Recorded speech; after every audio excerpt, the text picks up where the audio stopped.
बिस्मिल्लाहिर्रहमानिर्रहीम, अस्सलाम वालेकुम, good morning and welcome to morning with जुगल।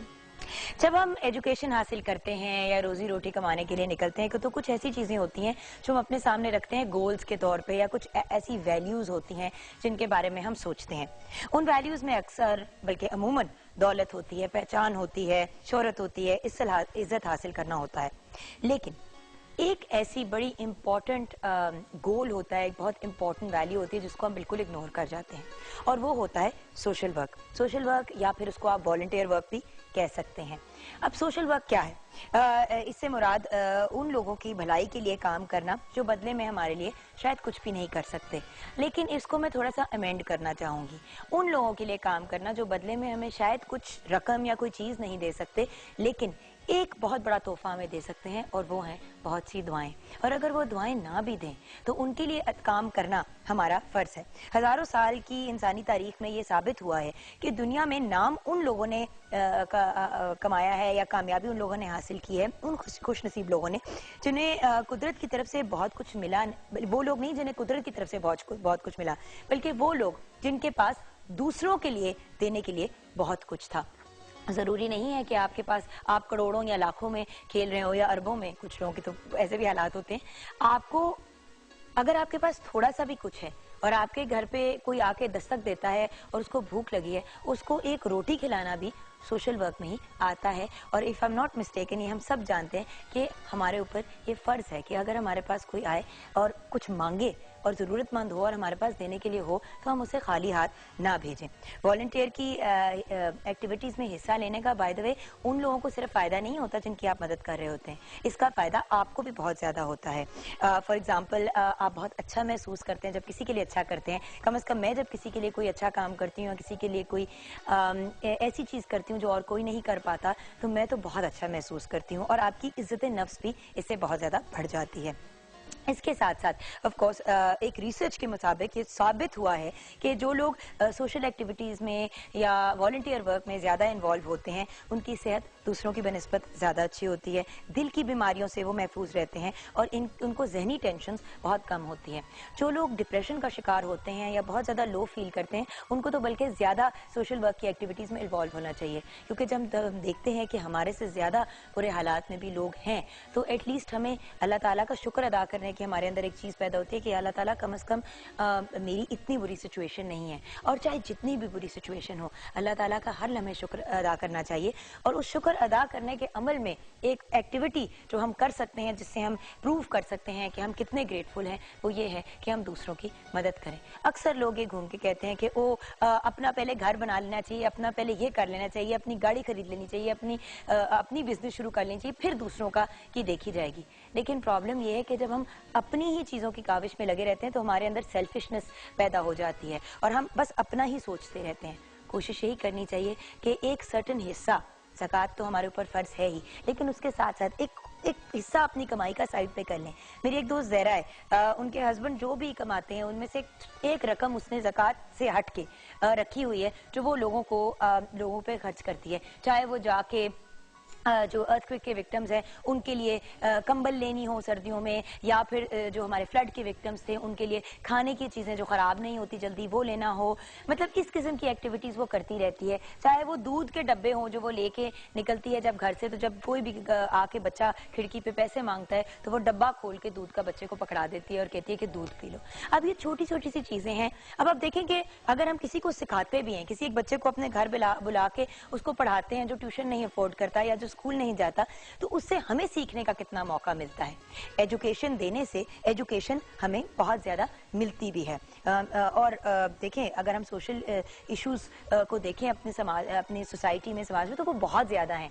उनको रिजॉल्व करने के लिए हमें एफर्ट्स करनी चाहिए, और ये जो जज्बा होता है लोगों की खिदमत करने का, ये एक बहुत ही खूबसूरत जज्बा है जिससे हम भी अच्छे इंसान बनते हैं। एंड डोंट फॉरगेट, हमसे जो हमारे छोटे हैं वो भी सीखते हैं, और बहुत से लोग जो हमसे बड़े भी होते हैं वो हमें देख के रियलाइज़ करते हैं। कभी कभी दूसरों को एहसास नहीं होता कि किसी और के लिए कुछ करना चाहिए, और जब हम कोई अच्छा काम करते हैं तो उससे दूसरों में भी एहसास पैदा होता है कि वो दूसरों की मदद करें। और आप लोगों ने अक्सर सुना होगा कि है ज़िंदगी का मकसद औरों के काम आना। तो हमें कोशिश करनी चाहिए कि अपनी ज़िंदगी का मकसद बनाएं दूसरों की मदद करना। ऑफ कोर्स अपने लिए भी करें। मैं हमेशा प्रोग्राम के एंड में कहती हूँ अपना ख्याल रखिएगा, लेकिन अपने से ज़्यादा दूसरों का।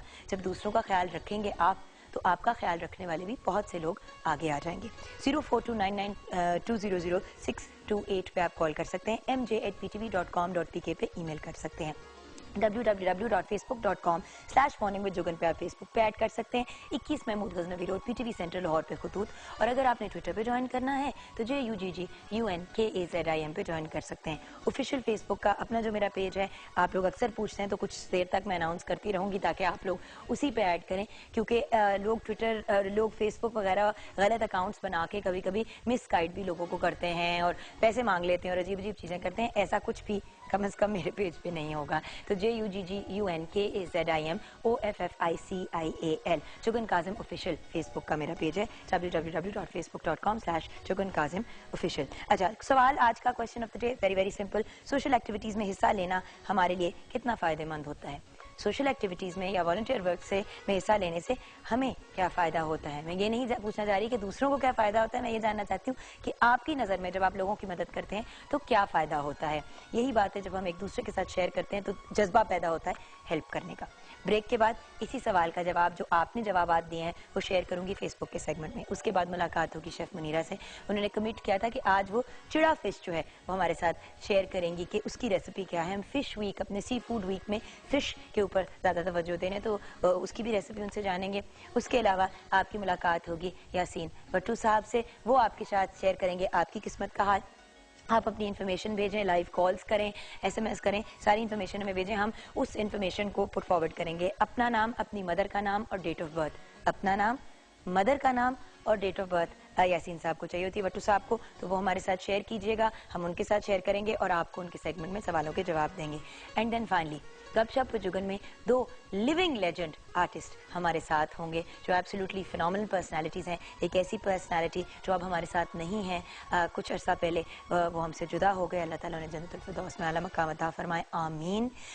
उनकी भी हम बात करेंगे, ये आगे जाके रिवील करेंगे। उनसे रिलेटेड एक ट्रिब्यूट पैकेज भी तैयार किया है, पहले भी ट्रिब्यूट पेश किया था, अब भी करेंगे। कुछ ऐसी पर्सनालिटीज़ होती हैं जिनको जो हमारे दिलों में हमेशा जिंदा रहते हैं। तो लेजेंड आर्टिस्ट, उनसे बात करेंगे, उनके करियर्स के बारे में, उनसे भी उस पर्सनालिटी के बारे में पूछेंगे। ये सब कुछ होगा लेकिन एक ब्रेक के बाद।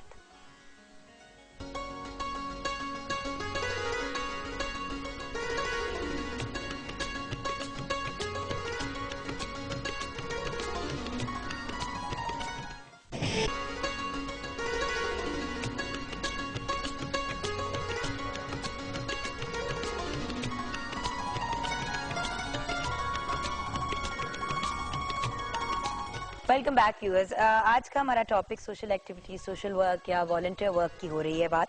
सोशल एक्टिविटीज में हिस्सा लेना हमारे लिए कितना फायदेमंद है, आज का टॉपिक हमारा ये है। और हमारे साथ कॉल पे हैं, हमने कॉल किया आयमा महमूद साहिबा को जो एक वेल नोन सोशल एक्टिविस्ट हैं। उनसे अभी मैं आपकी बात करवाऊंगी व्यूअर्स, और उनसे हम जानेंगे कि उनका क्या ओपिनियन है, कि उनको क्या फ़ायदा होता है सोशल एक्टिविटीज़ में हिस्सा लेके। लेकिन ऑफकोर्स कुछ एक दो मैसेजेस आपके साथ आपके शेयर करूंगी। उमेर तूर ने लिखा है बहुत ज़रूरी है इंसान सेहतमंद रहता है। आप ही उमेर फ्रॉम 427 GB कॉल कर रहे हैं। अच्छा, इन्होंने मैसेज किया है, अस्सलाम वालेकुम, मेरी बहन सोमालिया की तरफ से जुगन जी को अस्सलाम वालेकुम, शुमाइला से अस्सलाम वालेकुम। वालेकुम सलाम। हिस्सा लेना चाहिए, बहुत फायदेमंद होता है, ये नूर बख्श ने लिखा है। अच्छा, मानूर बीबी ने कहा है आजकल तो बस मोबाइल, कंप्यूटर और टीवी। बिल्कुल सही कह रही हैं आप मानूर, लोग इतने मसरूफ हो गए हैं अनइम्पॉर्टेंट चीज़ों में। कंप्यूटर ज़रूरी है अगर आपने रिसर्च करनी है, आपने कोई असाइनमेंट करनी है, काम अपना करना है, लेकिन जब हम इनको सारा दिन कंप्यूटर पे लगे होते हैं, गाने सुन रहे होते हैं, ये कर रहे होते हैं, वो कर रहे होते हैं, तो हम उन लोगों को टाइम नहीं देते जो हमारा टाइम डिजर्व करते हैं, वो लोग जिनके पास शायद कोई नहीं है। मुझे याद है अरसा पहले मैं जाया करती थी एक जगह फाउंटेन हाउस, वहाँ पे मैं जाती थी ईद के मौके पे और कुछ स्पेशल ओकेजन्स पे, और वहाँ पे जाके लोगों को मिलती थी और इतना दुख होता था। कभी कभी जब लोग अपनी कहानियाँ सुनाते थे, वहाँ पे एक खातून थी जो मरी से आई हुई थी और उनके घर वाले उनको ये बिला बिलू के ले आए थे कि भाई आओ, हमने तुम्हें लेके जाना है, वहाँ पे तुम्हारा इलाज होगा, हम तुम्हें वीकली आया करेंगे मिलने के लिए। और कोई 3 साल हो गए थे और उसके घर वाले उसको वहाँ पे छोड़ के भूल ही गए थे। सो मतलब हमें कोशिश करनी चाहिए कि अगर लोगों के अपने उनके लिए टाइम नहीं निकालते तो कम से कम हम निकालें। वक्त तो एक ऐसी चीज है जो हम फ्री में लोगों को दे सकते हैं। आयमा महमूद साहबा हमारे साथ कॉल पे हैं। अस्सलाम वालेकुम। वालेकुम अस्सलाम। जुगन कैसी हैं आप? शुक्र अल्हम्दुलिल्लाह। हो सकता है कि इस किस्म का टॉपिक हो और हम आपको कॉल ना करें।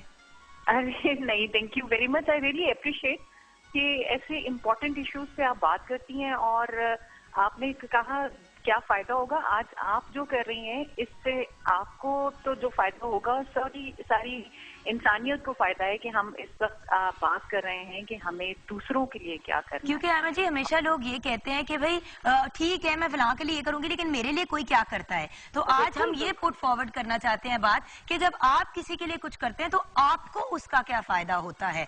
अल्लाह ताला की तो रजामंदी मिलती ही है, साथ में दुआएं भी मिलती हैं, लेकिन उसके अलावा क्या बेनिफिट्स है ये हम चाहेंगे कि आप शेयर करें प्लीज। देखिए, मैं तो सबसे पहले क्योंकि एज अ सोशल एक्टिविस्ट जब हम काम शुरू करते हैं या किसी की भी भलाई करते हैं तो ऑनेस्टली मैं समझती हूँ कि ये ह्यूमन नेचर है। हम क्यों करते हैं। आज अगर हम बात करते हैं कि औरतों की तालीम की, उनकी बेहतरी की, तो बेसिकली मैं यही चाहती हूँ कि मेरी बेटी आइंदा आने वाली मेरी जनरेशन जो है वो अच्छे हालात में जिए, उनको वो सब सहूलतें मिलें जो शायद हमें नहीं मिली थी।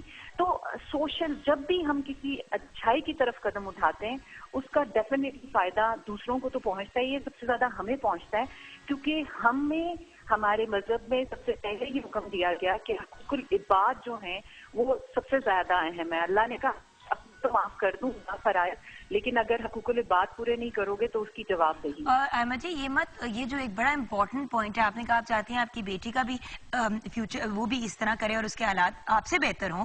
तो बात ये है कि जब हम इस मुल्क के बच्चों का और इस मुल्क के बुजुर्गों का और इस मुल्क के यूथ का भी ख्याल रखेंगे, साथ में बुजुर्गों का और यूथ का, तो हम अपने बच्चों को भी अच्छा सबक देंगे और जब हमारे मुल्क के हालात बेहतर होंगे तो हमारे और हमारे बच्चों के हालात तो वैसे ही बेहतर हो जाएंगे। बिल्कुल बिल्कुल। आज हम सब शिकायत करते हैं जिनके किसी के पास वक्त नहीं है, सब सेल्फिश हो गए हैं, लोग अपनी जिंदगी में मसरूफ हैं। हम दूसरों पे तरस कर रहे हैं और खुद से आगाज नहीं कर रहे कि आज जितनी शिकायतें हमें दूसरों से हैं हम उन शिकायतों को दूर करें। कम से कम हम लोगों को वक्त दें, हम ख्याल रखें कि हमारे हमसाए में कोई किसी तकलीफ में तो नहीं है। हम आगाज खुद से करें। बट अहमद जी हम लोग बातें करते रहते हैं, हम कंप्लेन करते रहते हैं। जो हम वक्त शिकायतों में गुजारते हैं वो वक्त हम किसी ऐसे इंसान के साथ गुजार सकते हैं जो हमारी नेबरहुड में हो, जो बिल्कुल अकेले हों, बुजुर्ग हों। हम उनके साथ 2 लम्हे बैठ के उनसे प्यार मोहब्बत की बात ही कर लें, उनसे कोई अच्छी बात कर लें, उनके लिए खाना ले जाए बना के। छोटी छोटी चीजें होती हैं जो हम कर सकते हैं। वेस्टर्न वर्ल्ड में आपको पता है कितना ज्यादा सोशल वर्क होता है और वो उनके बच्चों के स्कूल के करिकुलम का हिस्सा होता है। बिल्कुल बिल्कुल बिल्कुल। और मैं समझती हूँ कि जिस दिन हमने ये सोचना शुरू किया कि ये सब जो हम दूसरों अच्छा कर रहे हैं, दूसरों से मुस्कुरा के मिल रहे हैं। अब आपने लेकिन ये भी देखा होगा हम तो मुस्कुरा के देखने तक लिए राजी नहीं है कि एक अगर किसी को देख रहे हैं तो हम स्माइल कर देते हैं कि उसको एक अच्छा फील। बच्चों को देखते हैं, अगर आप उनको मुस्कुरा के देखेंगे वो भी आपको जो खूबसूरती देंगे, सदके का लेवल है मुस्कुराहट का। बिल्कुल। और मैं समझती हूँ कि आज से आपके इस प्रोग्राम से ही अगर मैं बात करूँ कि अगर हम सब ये शुरू कर दें कि हम शिकायतें बंद करें और खुद वो सब शिकायतें जो हमारे दिल में हैं उनको दूर करें दूसरों के लिए, तो सारों के लिए ना सिर्फ मुझे उससे तस्कीन मिलेगी, पूरे माशरा वो सूरत इख्तियार कर लेगा जिसके लिए हम ख्वाब देख रहे हैं कि इंसानों की हो, एक दूसरे का एहसास हो, एक दूसरे की तकलीफ में हम शामिल हों। तो ये सारी तब्दीलियां तब आ जाएंगी जब हम दूसरों से मुतालबा करने की बजाय खुद इस काम का आगाज करें। सही। Thank you so much Aima ji, बहुत बहुत शुक्रिया। Thank you very much, best of luck. Thank you. और आई थिंक एक बड़ी इंपॉर्टेंट चीज है यहाँ पे व्यूअर्स के आए की जगह वी पे आ जाए, यानी कि मैं की जगह हम की बात करना शुरू कर दें। जब हर चीज हम होगी, एज एन हम कलेक्टिवली सोचेंगे एक दूसरे के बारे में, वो हम कहने से वैसे ही नेचुरली आप एक टीम वर्क के बारे में सोचना शुरू कर देते हैं। हमारे लिए बहुत फायदेमंद है। And good morning Hasnain Liaquat ने ये लिखा है। उसके अलावा साकिब जी ने लिखा है सोशल एक्टिविटीज में हिस्सा लेना बहुत फायदेमंद है। अगर हम पॉजिटिव तरीके से काम करेंगे तो दूसरों की नजरों में हमारी इज्जत बढ़ जाएगी। And at the end of the day viewers, सबसे ज्यादा जरूरी चीज हम लोगों के लिए क्या होती है कि हमें इज्जत की नजरों से लोग देखें और हमें इज्जत दें। इज्जत नफ्स, चाहे अपनी इज्जत अपनी नजरों में हो, चाहे हम दूसरों के सामने अपनी रिस्पेक्ट की बात करें, हमारा फर्ज बनता बनता है कि हम दूसरों की मदद करें और अपने इस बहुत ही खूबसूरत मुल्क को मजीद और खूबसूरत बनाएं। शिकायतें सब कर सकते हैं। अगर आपको लगता है कि इदारे जो हैं, डिफरेंट ऑर्गेनाइजेशन जो हैं, वो आपके लिए काम नहीं कर रही, तो फिर आप काम करें।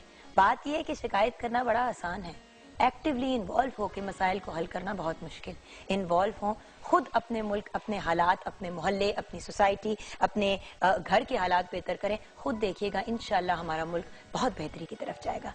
अस्सलाम वालेकुम। वालेकुम अस्सलाम। बहुत खूब का। कैसी हैं आप मुनीरा? आज का टॉपिक तो आपके भी दिल के बहुत करीब है। बिल्कुल बहुत करीब है और आपकी बातें भी सुन के काफ़ी मुझे अच्छा भी लग रहा था कि कितनी मतलब बिल्कुल सही बातें हैं कि ज़रूरी नहीं कि इंसान ज़िंदगी में सिर्फ वही काम करे जो जिसमें उसको रिटर्न बैक मिले।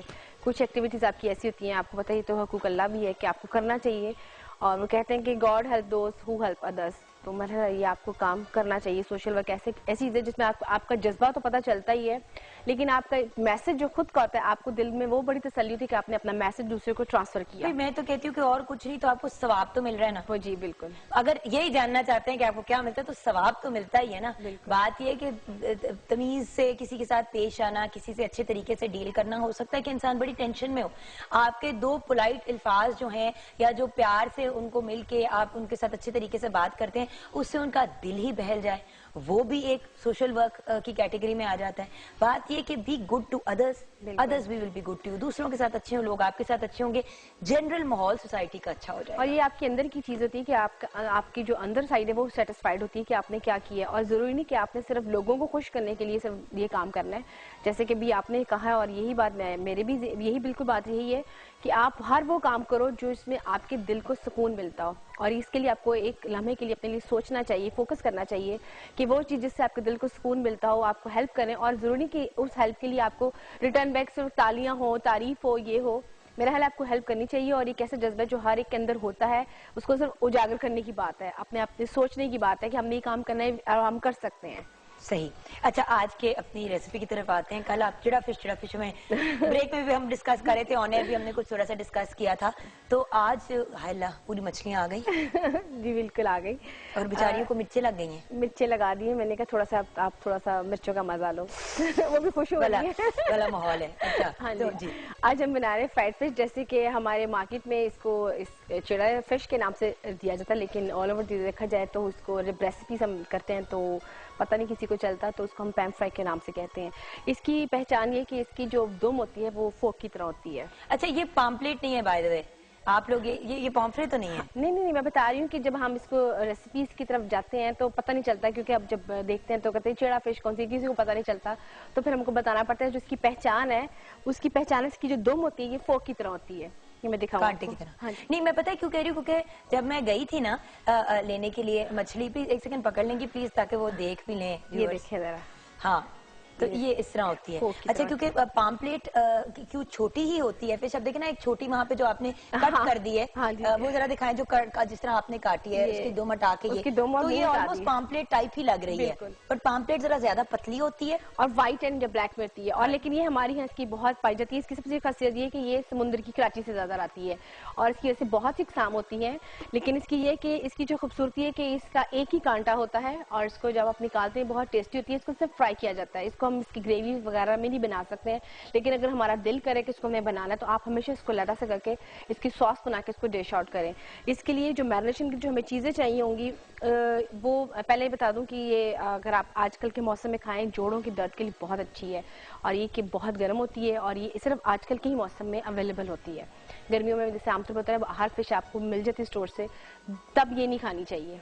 ये आजकल का मौसम है इसका खाने का।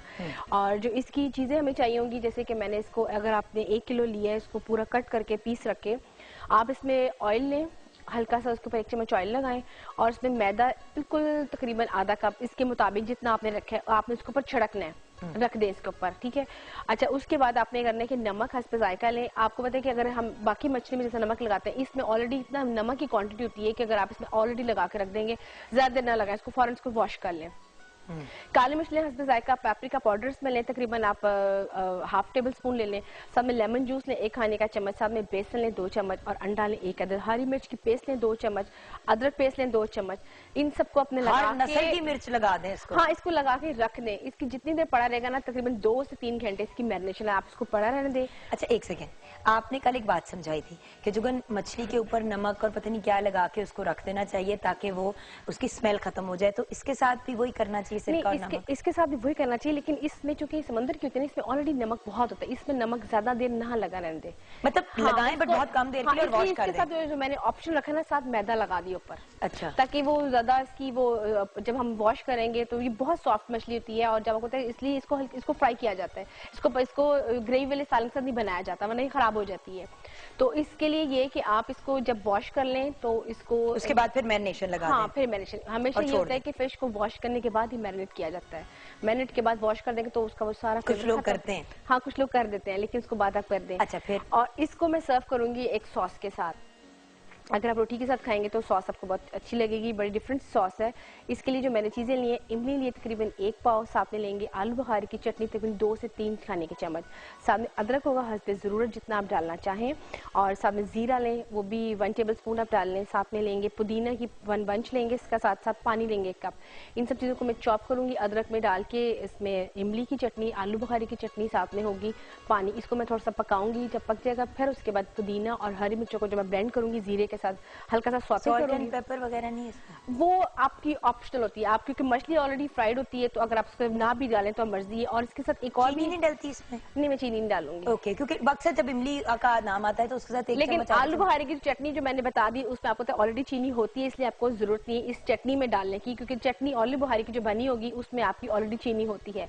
और इसमें एक और ऑप्शन बता दूं, बड़ी क्विक रेसिपी है कि अगर जैसे चने की दाल अगर पड़ी हो घर में, बॉइल्ड करके पड़ी होती है, अगर वो इसमें आप इस चटनी के अंदर में थोड़ी सी दाल भी ऐड कर दें उसमें मिक्स करके, तो आप इसके साथ खाएंगे फिश के साथ, तो आपको बहुत अच्छा एक डिफरेंट घर पे उन्होंने एक्सपेरिमेंट मारी होगी ना जब सॉस का? नहीं, मैंने किसी की फरमाइश पे बनाई थी, मुझे खुद भी बड़ा अजीब सा लगा कि ये कैसी है, तो जब मैंने बनाई और इतनी वो टेस्टी बनी और उसका कॉम्बिनेशन के साथ बहुत अच्छा लगा, क्योंकि फिश के साथ होता है कोई चीज़ ना साथ हो तो बड़ी अजीब सा लगता है कि साथ कोई पकौड़ा ना हो, कोई इस तरह की चीज़ हो, तो वो एक सॉस के साथ जब दाल देखी तो बड़ी ज़बरदस्त एक कॉम्बिनेशन के साथ बनी, तो मैंने कहा मैं भी बहुत थोड़ी सी ट्राई करूंगी। सही, चलें, ग्रेट। तो this is the total way of making it, right? और फ्राई कितनी देर के लिए करना है बोथ साइड्स पे? मछली का एक बड़ा प्रॉब्लम होता है, वो ओवर कुक हो जाती है। बिल्कुल, इसकी जो फ्राइंग टाइम है, इसको मैरिनेशन टाइम तकरीबन जैसे तकरीबन हाँ है, और जब ये मैरिनेट आपकी पड़ी होगी तो एटलीस्ट आपकी प्रिपरेशन जो टाइम होगा जब इसको फ्राई करेंगे, आपका टेम्परेचर जब आपकी तकरीबन 3 मिनट में आपका ऑयल गर्म हो जाए, आप इसको लगा के देखें कि आपको उसकी गर्म जलन तो नहीं हो रही, जब देखें हो गए आप इस पर अपनी मछली डाल देनी 7 मिनट एक साइड पे और 3 मिनट एक साइड पे।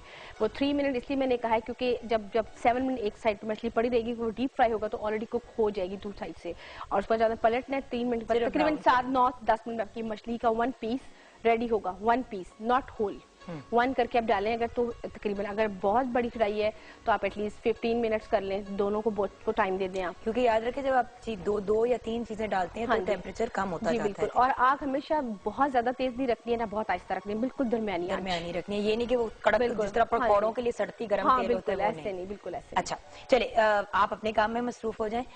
मैरिनेशन तो मेरे ख्याल से हो गई है। बिल्कुल, अभी की है, और भी प्रिपरेशंस बहुत अभी और भी करनी है। इसको बेसन अभी लगेगा हल्का सा, इसको मैं लगाऊंगी बेसन के साथ थोड़ा सा, फिर उसमें थोड़ा सा वो अंडा भी ऐड करूंगी और फिर उसको मैं फ्राई करूंगी। मिक्स एंड मैचिंग होनी है इसके साथ। अच्छा, अपना बिजनेस करने की ख्वाहिश अपने दिलों में रखने वाले पढ़े लिखे नौजवान अपना बिजनेस प्लान तैयार कर सकते हैं, क्योंकि प्राइम मिनिस्टर मियां नवाज शरीफ साहब ने नौजवानों के लिए youth business loan scheme launch कर दी है। इस स्कीम से लाखों नौजवान फायदा उठा सकते हैं और हर नौजवान फायदा उठा सकता है, मेल या फीमेल। 20 लाख तक का लोन एक नौजवान हासिल कर सकता है। फेडरल गवर्नमेंट ने 100 अरब की रकम इस लोन के लिए अलहदा कर रखी है। कर्जा वापस देने के लिए मुद्दत जो है वो 7 साल की है और तरजीह दी जाएगी एजुकेटेड यानी पढ़े लिखे नौजवानों को। 50% रकम जो है वो खवातीन के लिए मखसूस की गई है, मजदूरों के लिए 4% और शुहदा की फैमिलीज के लिए 5%। कर्जा लेने के लिए वो नौजवान की उम्र 21 से 45 यानी 21 to 45 होनी चाहिए। पहले मरहले में national bank and first women's bank जो है वो आपसे कर्जे के लिए आपको हेल्प आउट करेंगे। बैंक को स्पेशल ऑर्डर दिया गया है कि 15 दिनों के अंदर अंदर लोन को प्रोसेस कर दें। उसके अलावा बेरोजगार नौजवान भी अप्लाई कर सकते हैं, but at the same time अगर आपके पास जॉब है तो तब भी आप अप्लाई कर सकते हैं। जरूरी नहीं है कि आप सिर्फ बेरोजगार हों, और इंशाल्लाह आपका लोन अप्रूव हो जाएगा अगर सारी जो है वो चीजें आपकी पूरी हो जाती हैं। इस प्रोग्राम की खास बात जो है वो मेरिट और शफाफियत है और सूबों के लिए कोई स्पेशल कोटा नहीं रखा गया। व्यूअर्स, एक छोटी सी ब्रेक लेंगे। ब्रेक के बाद जब वापस आएंगे तो आपकी मुलाकात होगी यासीन भट्टू साहब से। भट्टू साहब से जानेंगे आपकी किस्मत का हाल, आपका नेम, आपकी मदर्स नेम और आपकी डेट ऑफ बर्थ, और ऑफ कोर्स आपका जो क्वेश्चन है वो बड़ा क्लियर रखिएगा, और अगर किसी और के बारे में पूछना है तो फिर उनकी भी सारी इन्फॉर्मेशन साथ रखिएगा। मिलते हैं ब्रेक के बाद।